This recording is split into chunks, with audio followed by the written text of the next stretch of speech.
This video is brought to you by Squarespace. From websites and online stores to marketing tools and analytics, Squarespace is the all-in-one platform to build a beautiful online presence and run your business.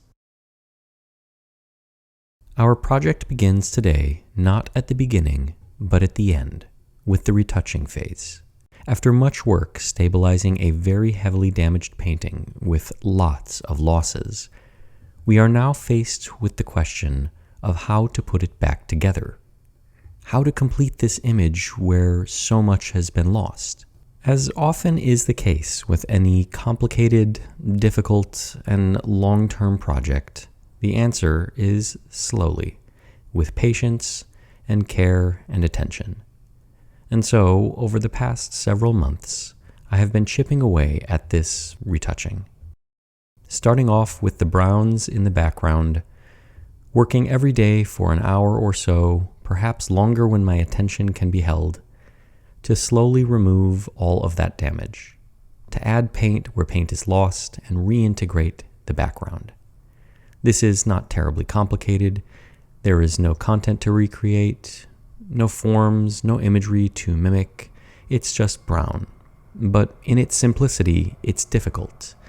It's hard to mix this color over and over again and make sure that this area blends together. Once this is complete, my attention can then be turned to the coat. Again, a mix of blacks and grays. It is not terribly complicated, but it still requires a lot of attention and a lot of time. Yet as it starts to come together, so too does the painting. The background is whole, his coat is becoming whole, and then we can start to see the painting. Or at least we can see the massive amount of retouching that still remains. And in these places, his shirt and his face, the question is much more complicated.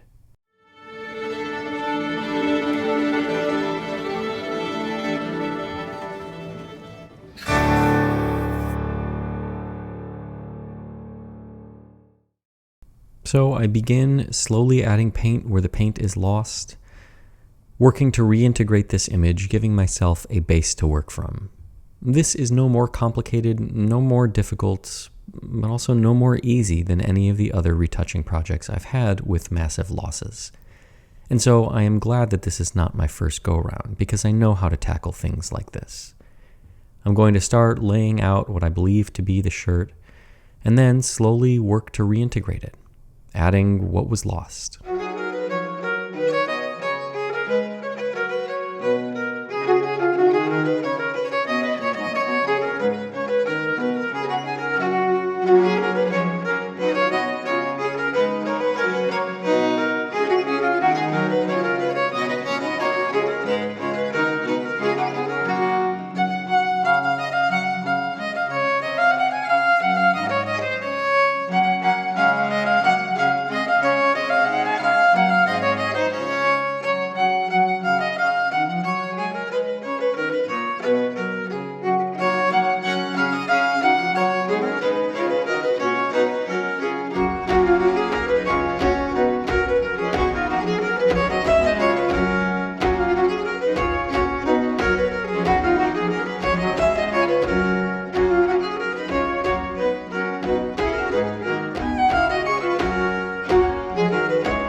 So with all of the retouching done on the background and his coat and his shirt, it's onto the face, which should be pretty easy.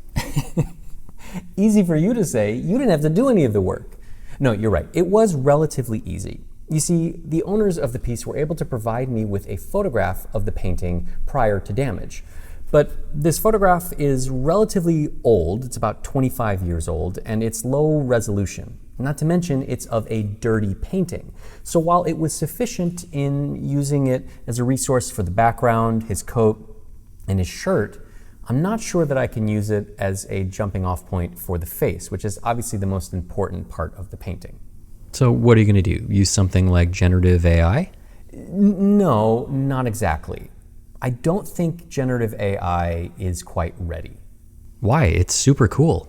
No, you're right. There have been some really amazing innovations, particularly out of MIT recently, using generative AI. But I'm still not yet convinced that it's ready for prime time. So what's the problem? Well, you see, the way that most generative AIs are built is they are trained on the internet writ large. And the internet is an amazing resource. You can get just about anything you want, including videos of your favorite conservator. But it's also a steaming pile of garbage, let's be honest. And so you get a mixed quality of input, which gives a mixed quality of output.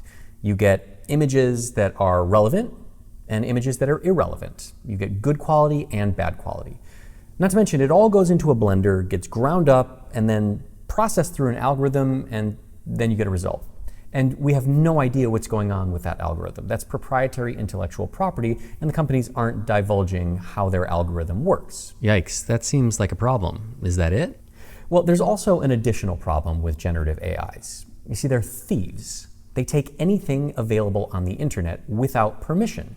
And within the arts, this is a really big problem, because artwork that's part of the public domain is being scraped, but also artwork that has copyright protections is being scraped. And we find that artists are seeing their work being used to create derivative forms of artwork.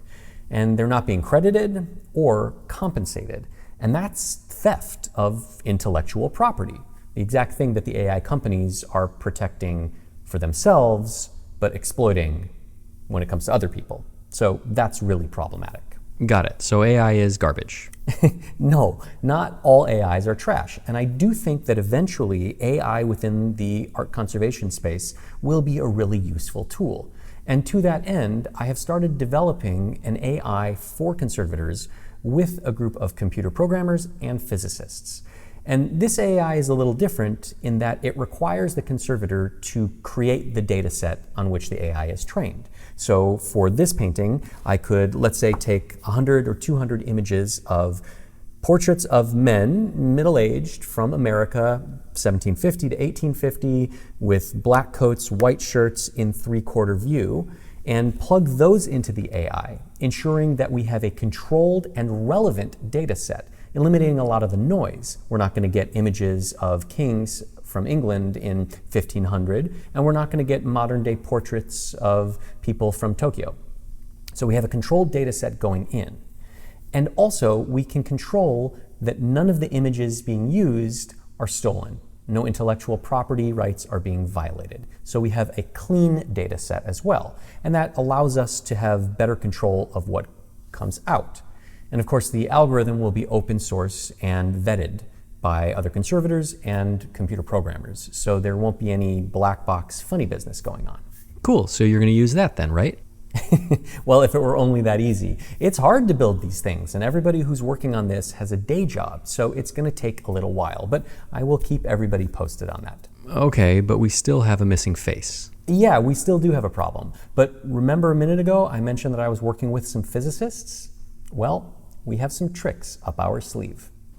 I partnered with Jeremy Narag and MARICOR Soriano from the National Institute of Physics at the University of the Philippines, Diliman, to develop and perfect a series of approaches and algorithms for the digital cleaning of artworks. The paper was published and then presented in Germany in summer of 2025. This photo will be our reference image to restore this current state of the painting.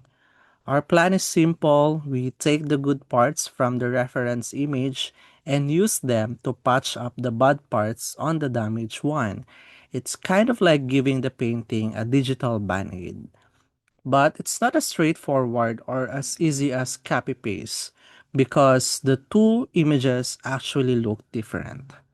The first thing we notice is the color difference. The reference image looks brighter with a completely different tone, of course because it was taken under different lighting with a different camera. Then the second problem is misalignment. If we stack the two images directly, they don't perfectly line up, which again makes sense since the photos were taken at different times and probably from different angles. So now we have these two issues we need to address: the misalignment and the color difference. The first thing we do is align them using image registration in MATLAB software. Here we pick out matching points from both images. For example, this corner of the eye is the same as this corner of the eye. This part of the collar is the same as this part of the collar on the second image, and so on. Then after manually picking enough pair of points, the appropriate mathematical transformation is computed and applied to the image to make them line up perfectly. Here's what it looks like. We have this reference image. Then after the registration technique in MATLAB or the alignment, it is distorted, slightly rotated, and transformed like this, such that when we stack them together, we don't actually see the misalignment anymore. In comparison, this is before and this is after the alignment. Now moving on to matching their colors. To fix that, we again use MATLAB software to do it so that both images have the same overall tone. The idea is to make the histogram of colors of this painting match the histogram of this other painting. So this was done for the red, green, and blue channels. Right now, we see that the shape of their histograms are not the same. So matching the shapes of their histogram, this is what the painting would look like. So in other words, by matching their histogram, we also match their colors. And that's it.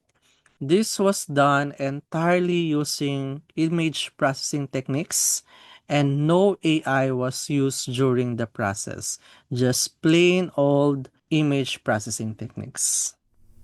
Wow, to see a painting cleaned digitally is a really powerful tool, and I can imagine really helpful for you, me, us. Yeah, it's really, really cool, and I was honored and humbled to be part of developing that software. And now that we have that image in hand, it's up to me to do something with it. And that's where the fun begins. Wait, where are you going? Oh, you're going to leave me here to do this? Okay.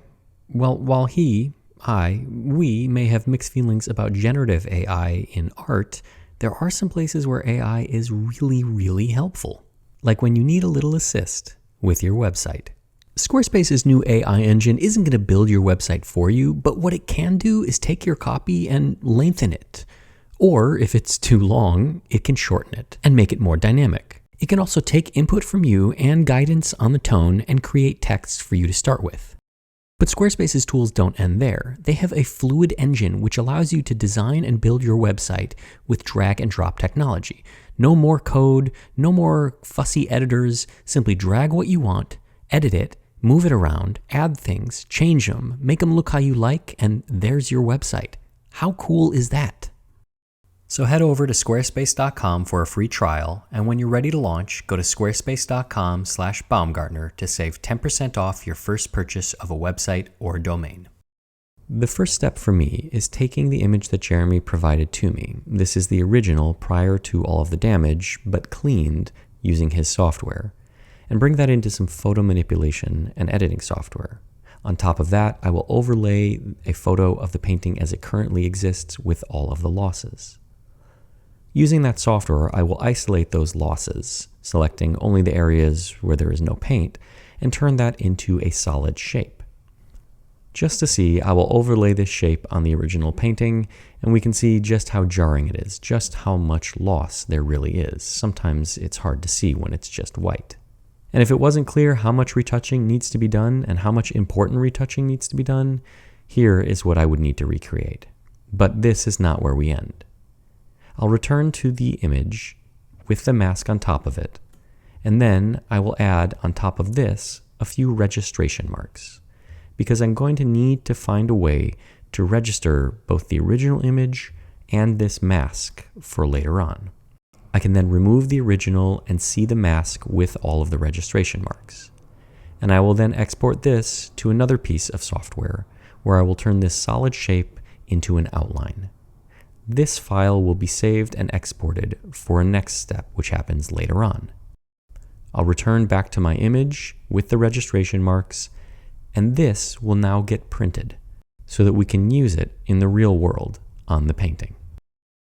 I'm using a very high resolution CMYK photo printer with archival inks, and I'm printing onto an archival water transfer film. And as it comes out, we can see the image. This is the one that Jeremy cleaned for me with the registration marks. This is what I need. Now this needs to dry for an hour or so, but once that's done, I can take it. I actually made two, just to be safe, and I can coat it with an acrylic varnish. And this is non-yellowing and archival. Using the outline that I created from the solid shape earlier, I'll export that to a file, bring it over into my laser cutter software, and then laser cut that shape out of the print that we just made. Once that's done, I can remove it from the laser cutter, and then I can begin the process of separating the pieces that I've cut from the parts that I don't need anymore. And here I want to be relatively careful because I don't want to damage any of these fine, delicate little pieces. The laser cutter is really remarkable. It is so precise, and this could not be done without it. So to have a laser cutter in the studio is a wonderful tool. I'm taking care to not tear or break any of these pieces, and I'm separating those that I need to keep from those that I don't want. And now it's time to figure out how to marry this with the painting. I'll take these pieces that I removed and I will do a dry fit, just testing the alignment, the scale, and to see if it looks right. And it's almost magical when I lay them on top of the painting and align them to see how the image instantaneously comes together. Now remember, there is absolutely no AI used in creating this image. This is the original, prior to damage, albeit dirty, that Jeremy digitally cleaned for me, that then I turned into a shape and laser cut out after printing it onto some transfer film. It's pretty remarkable to see the image come together like this. If we ignore the relatively low resolution and the black lines from the laser cutter, his face is put back together. The majority of the losses, the consequential parts, are now whole. But of course, this isn't going to cut it. There is a lot of work yet to somehow unify this laser cut printed film with the painting. And this is where it gets really fun, or nerve-wracking, or both, for me. I'm bringing over a container of distilled water, and I'm going to put these films into the water. And I'm going to let them sit for a couple of minutes. And you can see the film layer separates from the paper. And this is what I want. And this is now ready to be married with the painting. Laying this on the painting is somewhat nerve-wracking because I don't know what's going to happen. I'm using a swab to lift off some of the water and help me transfer the film off of the paper backing. Using a little silicone tool and the swab again, I will work to align this and lay it down where I think it needs to go. You can see that it is slightly smaller than the opening, and that's by design. I wanted to make sure that I wasn't covering up any of the original, and I wanted to be able to see the gaps. Now this is something that I might change if I do this again, but for this go-round, I think it was the right approach, and you'll see why in a minute. I will continue transferring the little pieces onto the painting and slowly watching it come together. And by now, I'm getting a fairly good idea of how I need to work with these little pieces of film. It's not particularly difficult, but it's also not that easy.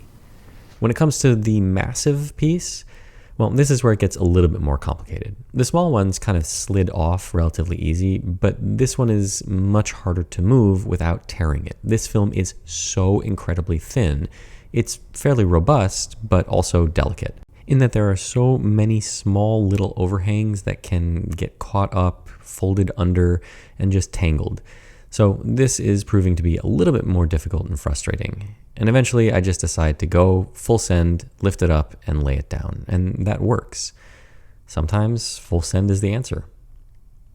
So just like the smaller pieces, I'm trying to align this. And it doesn't take much, because remember, I did a lot of work in the computer to make sure that this image would be registered properly with the original. And yeah, it looks really simple, but this was, again, weeks and weeks and weeks of trial and error and testing and prototyping until we got to this point. But now, here we are, with the painting almost fully retouched. His face is almost completely whole, and my work here, well, my work is done. This is ready to go back home. No, of course it's not ready to go back home. There are still massive losses, and now I need to start doing some real hard work. The goal of this project was never to replace the conservator, never to take retouching out of the conservator's hands and turn it over to a computer. But when faced with massive losses like we had here, and an original that we could theoretically use to give ourselves a little bit of a cheat sheet, why not take that opportunity? And so just like I do normally, I'm starting to retouch the smaller areas, working methodically to put this painting back together, to recreate his face. This is not terribly complicated or difficult. This is something that I do regularly and that we've all seen me do quite a bit. This part of the face is pretty easy, and I'm starting here because I want to have as much of the original unified as possible before I tackle the other side. Also, it gives me a good chance to brush up on my color mixing, to make sure that I've got the right palette and that I'm approaching this face in the right way. So it takes a little bit of time, but eventually, after, about a half an hour worth of work, I'm pretty satisfied with that side of his face, and I can start turning my attention to the other side. Remember, this transfer was not intended to replace my retouching. What it was intended to do was give me a basis onto which I could retouch, something that was already there, a paint by numbers, if you will. When trying to recreate massive losses where there's important content, it's really, really complicated and really difficult as a conservator. Yes, we had the original photograph, but it's still really hard and really complicated to transfer what you see onto the canvas itself. And so here, by having something that is actually the image, yes, it's a bit low resolution, yes, the color is not completely saturated, and yes, it doesn't cover everything. What it does allow me to do is not have to invent anything. All of the important features are there. I can see where the shadows are, I can see where the highlights are, I can see where the structure of his face is, and then all I have to do is complete it. Now I know that sounds really simple, but after years and years of doing this is so easy. Not having to worry about where something goes, where the mouth ends, what the curve of his lips look like, is remarkable. It is almost revolutionary to me. It is so much easier to simply add color and repaint what's already there on the image transfer than it is to have to invent, or to have to look at a photograph and transfer it over. When I say that this is going quickly, I mean it. This is going really quickly. We are now at about 1 hour of retouching, and I have completed almost the entire face. Yes, there's still some really complicated stuff to go, but this is, 4 or 5 times faster. Up close, you can see what I mean when I say that there's still a lot of retouching to be done. The image that was printed on the transfer film isn't high enough resolution, and the color isn't perfectly accurate, and there are areas where it's just not quite good enough. But What it is a start. Instead of starting with nothing, I'm starting with something. I'm starting on second or third base here, for a baseball analogy. It is much easier for me to get home, the distance is shorter, than it is if I were starting at the beginning. And that's what this whole exercise was about, giving me, the conservator, a fighting chance. Giving me the ability to work faster, to work smarter, to work more accurately, to work from the original as opposed to guessing.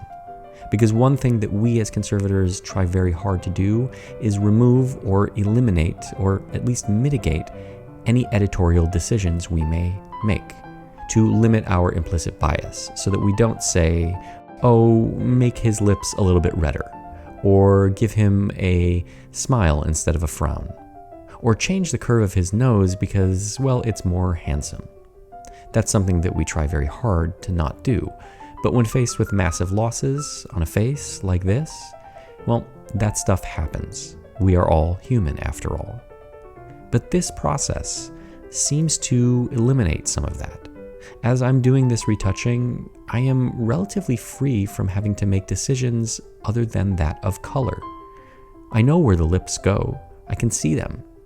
In fact, I know where the highlights are. I know where the shadows are. I just have to work on matching the color and then taking a step back every now and again to make sure that the whole is coming together. Now, the eye is complicated. They always are. They are probably the most important part of the painting. And so here, it is really, really amazing to have the structure already laid out for me. Now, I can imagine a situation where I had a higher resolution image of this painting and perhaps wouldn't have to do so much retouching. Or maybe the image is so high resolution that after adjusting the color specifications on the printer, maybe making the transfer film a little bit larger, this could be laid down, and instead of being 30% complete or 50% complete, it could be 90% complete. And I can imagine a situation whereby a museum with thousands upon thousands of heavily damaged paintings that are in storage that will likely never see the light of day because the conservation team is short-staffed, because there isn't funding to do all of these projects, and because the art itself maybe isn't the greatest. Maybe it's not by a known artist, and maybe it's just okay. Could be salvaged. Maybe there's a way that this process can be used to digitally and mechanically retouch all of these images so that the conservator doesn't need to do so much manual retouching. That these paintings could then travel the world, they could go to schools, they could be on display in public. Art that would never have seen the light of day, that would be stuck in storage forever, could now be visible. And yes, this is never meant to replace the conservator. Again, this is just meant to give us a fighting chance, to help us with our massive crusades. But you saw that the transfer film was pretty accurate. Just imagine with me if we had a better photo and the color was a little bit more accurate. That may be good enough, at least good enough to remove the painting from storage and get it out in front of some people, where a decision could be made about whether or not it was worth pursuing full conservation. And all of the materials used, from the inks in the printer to the transfer film itself, the acrylic varnish, and my retouching, they're all archival, and they are all fully reversible because we do have an isolation layer. So nothing that I have added to this painting is permanent. It can all be removed in the future.